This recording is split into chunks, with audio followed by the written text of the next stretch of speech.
Hello guys, তো সেই দিন অনেক দিন পর জিমে গিয়েছিলাম আর জিম থেকে ফিরেই দেখলাম বাড়িতে অনেক বড় লম্বা একটা আখের আস্ত গাছ আনা রয়েছে।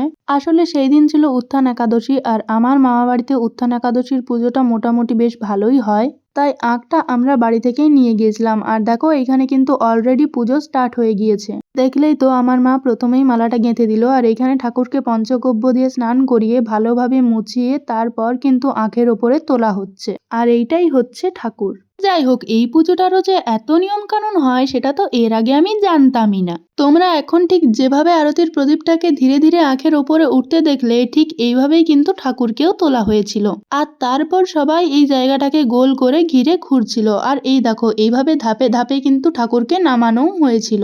তারপর যারা পুজো দেখতে এসেছিল সকলের জন্য এইভাবে প্রসাদ দেওয়া হয়েছিল। আর রাতে খেয়েছিলাম লুচি, ডাল, সাথে সুজি, সেটার আর ভিডিও করা হয়নি। আর সেই দিন রাত্রিবেলাতেই আমরা বাড়ি ফিরে গিয়েছিলাম। তাহলে এবার আমি ঘুমোতে যাই। তোমরা কিন্তু চ্যানেলটা সাবস্ক্রাইব করে পাশে থেকো আমার।